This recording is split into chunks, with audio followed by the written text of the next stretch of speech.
தமிழ்நாடு முழுக்க 12,000 மாற்றுத்திறனாளிகளுக்கு வந்து சொல்லப்போனால் இந்த அறிவிப்பாங்க வந்து ஒரு தீபாவளி பண்டிகை பொங்கல் அந்த மாதிரி இன்றைக்கி நாள் முதலமைச்சரோட அறிவிப்பு எனக்கு இருக்குது. நான் எனக்கு பார்த்தோன்னு ரொம்ப மகிழ்ச்சி.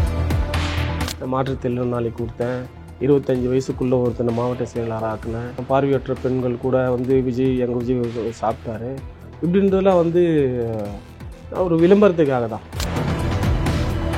அரசியல் கட்சியோடு மாறுபட்ட ஒரு இயக்கம். எங்களோட தலைவர் வந்து அவ்வளோ ஒரு தொலைநோக்கு பார்வையோடு சிந்திக்கக்கூடிய ஒரு தலைவர். இப்போ எங்களுக்கெல்லாம் ஒரு பொறுப்பு ஓடுன்னா ஒரு 2-3 குவாலிஃபிகேஷன் வச்சு எங்களை பொறுப்பு தரமாட்டார். எங்களுக்கு சாப்பாடு போட்டாலோ இல்லை துணிமணி எடுத்து கொடுத்து இது தொடர்ந்து சாப்பாடு கொடுத்து துணிமணி எடுத்து கொடுத்தாலும் திட்டுவார். ஏப்பா உங்ககிட்ட இருக்குதுன்னு சொல்லிட்டு நீ வந்து சாப்பாடு போடுற, துணிமணி எடுத்து கொடு, இதெல்லாம் வந்து ஒரு பண்ணையார்த்தனம். இப்போ என்னோட கேள்வி தான், நீங்கள் குரல் எழுப்பினதோடு சரி, வேறு அதிமுக தலைவர் கூட குரல் எழுப்பினார், யார் அந்த சாருன்ட்டு. இப்போ என்னாச்சு? ஏதோ டக்குன்னு 234 பேர் உட்கார்ற அவையில் நானும் தெரியணும். அன்றைக்கி ஒரு தீர்மானத்தை அவங்க கேள்வி கேட்டுருவாங்க, அதுக்கப்புறமா எதுவும் பண்ண மாட்டாங்க. அடுத்த அந்த கூட்டத்தொடர் வெளியே விட்டு வந்து அவங்களோட ப்ரெஸ் மீட்டிங்கில் என்ன சொல்ல வந்து நீங்கள் பார்த்தீங்களா? அது எப்படி சொல்ல தெரியல. அவர் நம்ம வந்து மனிதராக நாங்கள் எதுவும் பார்க்கல. அவரை மாதிரி ஒரு உலகத்தில் நாங்கள் எதுவும் சந்திச்சதில்லை, எங்கள் வாழ்நாள் இன்னும் சந்திப்போன்னு கூட தெரியாது.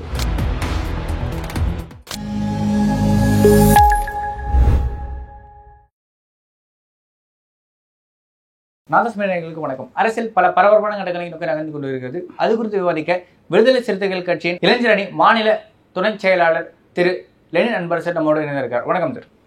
வணக்கம். சரி, இப்போ வந்து பார்த்தீங்கன்னா தமிழக சட்டமன்றத்தில் வந்து பார்த்தீங்கன்னா மாற்றுத்திறனாளிகளுக்கு உள்ளாட்சி அமைப்புகளில் ஒரு ஒதுக்கீடு வந்து இது பண்ணியிருக்காங்க நியமனம் அடிப்படையில். இது நீங்கள் எப்படி பார்க்குறீங்க? வரவேற்பேன், மகிழ்ச்சியாக பார்க்குறேன். இந்தியாவிலே இது தமிழ்நாடு தான் அதை ஃபஸ்ட்டு வந்து இனிஷியேட் பண்ணி. அதான் சொல்கிறேன். நீ தமிழ்நாடு அரசு வந்து எல்லா மாநிலங்களுக்கும் முதன்மை மாநிலமாக விளங்கிட்டு வருது. இது ரொம்ப வரவேற்கக்கூடிய விஷயம். நான் வந்து ஒரு மாற்றுத்திறனாளின்றதுக்காக அதை நான் வரவேற்கலை, மகிழ்ச்சி அடையலை. என்ன மாதிரி எத்தனையோ பேருக்கு வந்து பல கனவுகளோடு இருக்கலாம். உதாரணத்துக்கு வந்து இப்போது எனக்கெல்லாம் நடக்கணும்னு உங்களை மாதிரி ஓடணும்னு ஒரு ஆசை இருக்கும், அது என்னால் முடியாது. ஆனால் அதுக்கேற்ற ஒரு வழி ஒருத்தர் செஞ்சு கொடுக்குறாங்கன்னா அது எவ்வளோ மகிழ்ச்சிக்குரிய விஷயமா இருக்கும். அந்த மாதிரி தான் வந்து தேர்தலில் வந்து மாற்றுத்திறனாளிகள் வந்து பார்வையற்றவங்க, காது கேளாதவர்கள், இல்லை நடை வந்து சரியில்லாதவங்க, இது மாதிரிலாம் வந்து தேர்தலில் வந்து வாக்கு கேட்டுட்டு வரும்போதும் ஒரு பிரச்சாரத்துக்கு போகும்போதும் அதாவது ஒரு அரசு வாகனங்கள் பயன்படுத்தும் போதும் ஒரு அரசு சீட்டில் உட்காரும் போதும் இதெல்லாம் நம்மளால் பெற முடியலையே அப்படின்ற வந்து ஒரு மனக்குமுறல் இயக்கங்கள்லாம் வந்து நிறைய இருக்கும். அதாவது சொல்லுவாங்க, மீன்கள் எழுதா தண்ணியில் மீன்கள் எழுதா கண்ணீர் தெரியாதுன்னு சொல்லுவாங்க. அந்த மாதிரியான வேதனைப்பட்டவர்கள்லாம் இது ரொம்ப மகிழ்ச்சிக்குரிய விஷயம்தான். என்னையும் சேர்த்து தான் எனக்கும் ரொம்ப அது கஷ்டமாக தெரியுது. இதுக்காக தமிழக முதல்வர் மாண்புமிகு ஐயா முதல்வர் ஸ்டாலின் அவர்களுக்கு என்னுடைய நெஞ்சார்ந்த நன்றியினையும் வாழ்த்துக்களையும் தெரிவித்துக் கொள்கிறேன். ஆனால் இப்போ அப்படியுமே இந்த ஒரு பொது பார்வையிலிருந்து மாறதுக்கான வாய்ப்பு இருக்குல்ல. ஏன்னா என்ன பொது பார்வை ஜென்ரலாக வந்து பார்த்தீங்கன்னா இவங்களால இதெல்லாம் முடியாது அப்படின்ற விஷயங்கள் தாண்டி வந்து பார்த்தீங்கன்னா நின்னா யார் ஓட்டு போடுவாங்கன்ற மாதிரி விஷயங்கள்லாம் வந்து பொது பார்வையில் இருந்துச்சு. இப்போ இந்த மாதிரியான ஒரு வாய்ப்புகள் கொடுக்குறப்போ வந்து பார்த்தீங்கன்னா ஒரு அங்கீகாரமும் அந்த சமூகத்தில் ஒரு அந்தஸ்துமே உங்களுக்கு இது தேர்தல் இல்லை, இது வந்து ஓட்டு போட்டு தேர்ந்தெடுக்கிற முறை. அதான் சொல்றேன். ஆமாம், அதுதான் நிற்கிறப்போ வந்து பார்த்தீங்கன்னா இப்போ நல்ல ஒரு சராசரி உங்களை மாதிரி இருக்கிற பர்சனுக்கே வந்து ஒரு 4 மணி நேரம் பிரச்சாரம் பண்ணால் கால் வீங்கிடும். ஏன்னா நானே போன தேர்தலில் உள்ளாட்சி தேர்தலில் நின்று இருக்கிற வந்து 32 பாகத்துக்கும் சுற்றி வர்றதுக்கும் வந்து எனக்கு 2 காலும் நல்லா வீங்கிச்சு, இடுப்பு வலி, ஒரு 10 நாள் எனக்கு உடம்பே முடியாமல் போச்சு. ஆனால் இதெல்லாம் இல்லாமல் ஒரு மனதாக நீங்கள் தேர்ந்தெடுத்துக்கலாம், எடுக்கலாம். எல்லாத்துலேயும் குறைஞ்சபட்சம் இப்போ என்ன ஒரு 12,000 பேருக்கு வந்து அதனால் பயன்பெறுவான்னு நினைக்கிறேன். தமிழ்நாடு முழுக்க 12,000 மாற்றுத்திறனாளிகளுக்கு வந்து சொல்லப்போனால் இந்த அறிவிப்பாங்க வந்து ஒரு தீபாவளி பண்டிகை பொங்கல் அந்த மாதிரி ஒரு விழா காலத்தில் எப்படி இருந்தால் மகிழ்ச்சியாக இருக்குமோ அந்த மாதிரி இன்றைக்கி நாள் முதலமைச்சரோட அறிவிப்பு எனக்கு இருந்ததுன்னா எனக்கு பார்த்தோன்னு ரொம்ப மகிழ்ச்சி தான். எனக்கும் அந்த ஆசைலாம் இருக்குது இல்லைங்க. நம்ம கட்சியில் ஒர்க் பண்ணுறோம், செய்கிறோம். இது எங்கள் தலைவர் வந்து இப்போது இது வந்து நான் அரசு அறிவிச்சிருக்குது. இப்போது எங்கள் தலைவர்லாம் பார்த்தோன்னா எனக்கு எல்லாம் செய்யணும்னு அவருக்கு ஆசை தான். ஆனால் எங்களுக்கு வந்து குறைஞ்ச அளவில் தான் சீட்டு கிடைக்குது. அது உள்ளாட்சி மன்றமாக இருக்கட்டும், சட்டமன்றமாக இருக்கட்டும், குறிப்பிட்ட எண்ணிக்கையில் தான் நம்ம சீட்டு கிடைக்குது. அதன் அடிப்படையில் எனக்கு கிடைக்கல. ஆனால் பட் எனக்கு தலைவர் தரக்கூடாதுலாம் இல்லை, கொடுப்பாரு. அதுக்கான வாய்ப்புன்றது கம்மியா இல்லை. ஆமாம், இல்லை அதுக்கு தான் சொல்ல வரேன். இப்போ இப்போ முதல்வர் மட்டுமே நீங்கள் வாழ்த்துறீங்களே, அப்போ உங்கள் தலைவர் வந்து இப்படி இல்லையான்ற கேள்விக்கு நீங்கள் வந்துடக்கூடாது. அதுக்காக சொல்கிறேன். குறைஞ்சபட்சம் இலக்கில் நமக்கு கிடையாது, நமக்கு மாநில பொறுப்பே கொடுத்துருக்காரு. அதை சொல்லுது. ஆமாம், மாநில பொறுப்புன்றது வந்து எனக்கு எவ்வளோ மகிழ்ச்சின்றது எனக்கு மட்டும்தான் தெரியும். நான் மாநில பொறுப்புன்றதை விட எனக்கு பொறுப்பு கொடுத்துருக்குறாரு. நீ பொறுப்பாக வேலை செய்யுங்க அப்படின்னு ஒரு நம்பகத்தன்மான நாளாக மாறி இருக்கனால எனக்கு எல்லாம் கொடுத்துருக்காரு. இப்போ ஏறக்குறைய நீங்கள் ஒரு 2-3 வருஷமா பொறுப்பாக இருக்கீங்க. விஜய் கட்சி அவர்களுக்கு வந்து விஜய் கட்சியிலுமே இந்த மாதிரி ஒரு பொறுப்பு கொடுத்தோன்னு பெருமையாக வந்து எல்லா ஊடகங்களும் பேசிட்டு இருந்தாங்கல்ல, இந்த மாதிரி ஒரு மாற்றத்தினால வந்து விஜய் வந்து ஒரு முக்கியமான பொறுப்பு கொடுத்துருக்காருன்ற மாதிரி விஷயங்கள். ஐயோ, அப்படியெல்லாம் இல்லைப்பா. அது அவங்க வந்து எப்படி சொன்னால் விளம்பரத்துக்காக செய்யலாம், பட் வந்து அது வந்து எப்படி சொல்கிறது, ஒரு ஈர்ப்புக்காக அது பண்ணுறாங்க. மாற்றுத்திறனாளி கொடுத்தேன், 25 வயசுக்குள்ளே ஒருத்தனை மாவட்ட செயலாளர் ஆக்குனேன், பார்வையற்ற பெண்கள் கூட வந்து எங்கள் விஜய் சாப்பிட்டாரு, இப்படின்றதெல்லாம் வந்து ஒரு விளம்பரத்துக்காக தான், விளம்பரம் தான். இதை வந்து பெருசுப்படுத்தணும்னு எந்த அவசியமும் இல்லை. உதவி செய்கிறவங்க எல்லாருமே இன்றைக்கி வந்து விளம்பரப்படுத்திட்டு வந்தால் நம்ம வந்து அதை எப்படி ஒரு கிண்டலாக பேசுகிறோம். இப்போ யூடியூப்ஸில் நிறைய பேர் ஹெல்ப் பண்ணுறாங்க, நிறைய பேருக்கு உதவி செய்கிறாங்க. ஆனால் வந்து அது வந்து இது ஏன் வீடியோ பண்ணணுமா, இது பண்ணணுமான்ற ஒரு கேள்வி நம்ம கேட்குறோம்ல. இப்போ ரீசெண்டாக இர்ஃபான் அவர்கள் கூட அந்த ரம்ஜான் அப்போ அந்த ஒரு சர்ச்சை பண்ணட்டோங்க. அதில் 2 விஷயம் இருக்குது. அதை பார்த்தாவது ஒருத்தர் வந்து செய்வான்ல, அது விளம்பரமே இருந்தாலும் கூட ஒரு நல்ல விஷயம் பண்ணுறப்போ அது 4 பேர் அதுக்காக அதையே நம்ம விமர்சனம் பண்ணுறோம். அப்போது விஜயெல்லாம் வந்து பண்ணுறதுல அது விளம்பரம் தான் என்னால் சொல்ல முடியும்.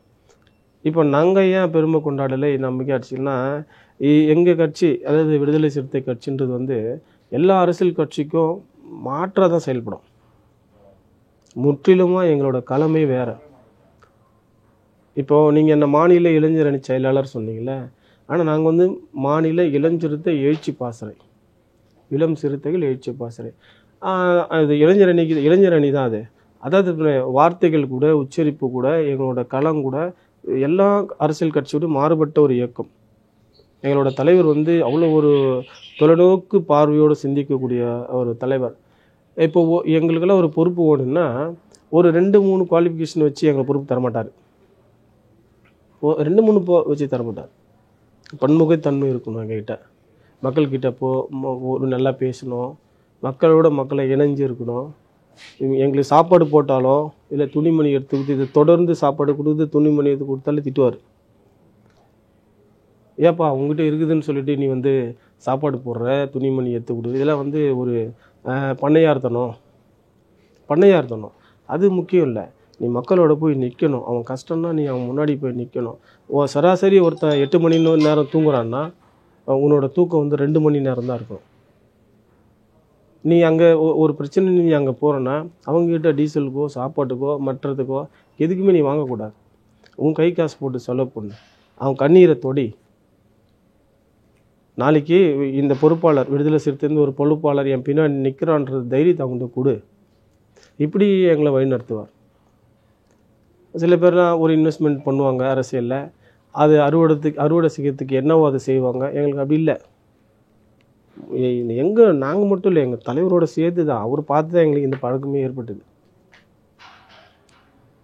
இன்றைக்கி கூட அவர் வந்து அது எப்படி சொல்ல தெரியல. அவர் நம்ம வந்து மனிதராக நாங்கள் எதுவும் பார்க்கல, மாமனிதராக தான் பார்க்குறோம். மாமனிதர் எல்லாம் குணதிசயம் அவர்கிட்ட சக மனுஷனுக்கிட்ட இருந்து அவர்கிட்ட மாறி தான் இருக்கும். எளிமையிலேருந்து அந்த உணவு பழக்க முறையிலேருந்து மற்றவங்ககிட்ட நடந்துக்கிற முறையாக இருக்கட்டும், அவரை மாதிரி ஒரு உலகத்தில் நாங்கள் இதுவரை சந்திச்சதில்லை. எங்கள் வாழ்நாள் இன்னும் சந்திப்பான்னு கூட தெரியாது.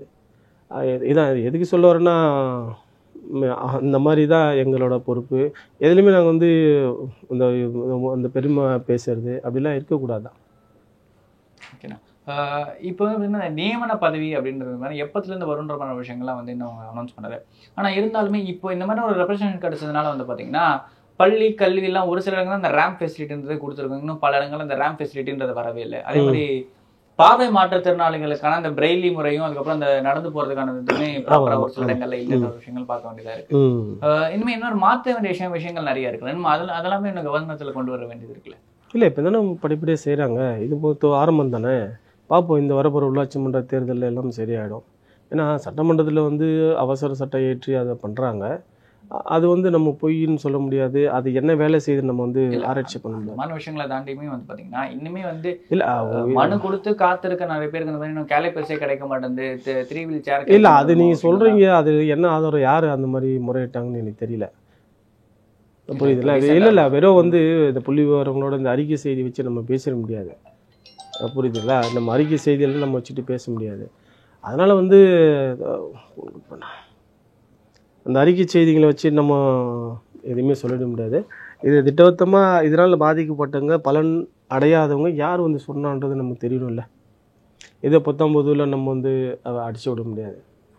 இப்போ அந்த மாதிரி பண்ணும் போதும் அரசு வெப்சைட்டில் போய் பார்க்கணும், எவ்வளோ அதுக்கான வாய்ப்பு கொடுத்துருக்குறாங்க, எவ்வளோ செஞ்சுருக்குறாங்க, இதனால் பயன்பெற்றவங்க எத்தனை பேர், பெறாதவங்க எத்தனை பேர், விண்ணப்பிச்சவங்க எத்தனை பேர், இந்த டீட்டெயில்ஸ் தெரிஞ்சால் தான் நம்ம அதை பேச முடியும். அப்படியே இப்போ ரீசெண்டாக வந்து சட்டமன்றத்தில் வந்து ஒரு டிஸ்கஷன் வந்து பார்த்தீங்கன்னா அமைச்சர் கீதா ஜீவனுக்கும் ஒருத்தருக்கும் நடந்துச்சு. அவரோட பேர் எனக்கு கரெக்டாக ஞாபகம் வரல.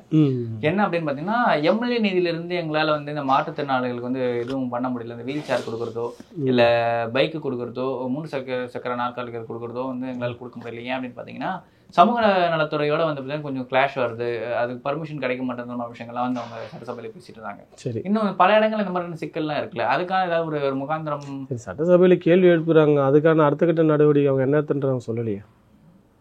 இல்லை அதான் அந்த சிக்கல் இல்லை மக்கள் கவன ஈர்ப்புக்காக வந்து ஒரு சில விஷயங்கள் பேசிடுறாங்க சில சட்டமன்ற உறுப்பினர்கள். அதுக்கப்புறமா அவங்களோட என்ன முயற்சி எடுத்தாங்க, அதுக்கான அவங்களோட அடுத்த கட்ட நகர்வு என்னன்றது வந்து நாட்டு மக்களுக்கு சொல்ல வேண்டிய கடமை அரசாங்கத்துக்கு இருக்குது இல்லை, அவங்களும் காட்டுவாங்க. இப்போ என்னோட கேள்வி தான், நீங்கள் குரல் எழுப்பினதோட சரி, வேற அதிமுக தலைவர் கூட குரல் எழுப்பினார், யார் அந்த சாருன்ட்டு, இப்போ என்னாச்சு? புரியுதுங்களா?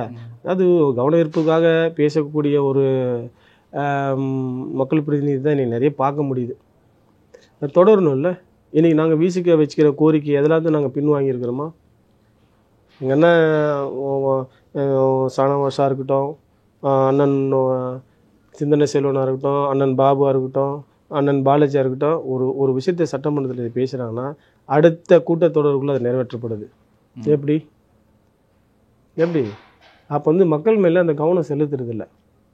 ஏதோ டக்குன்னு 234 பேர் உட்கார்ற அவையில் நானும் தெரியணும், அன்றைக்கி ஒரு தீர்மானத்தை அவங்க கேள்வி கேட்டுருவாங்க, அதுக்கப்புறமா எதுவும் பண்ண மாட்டாங்க.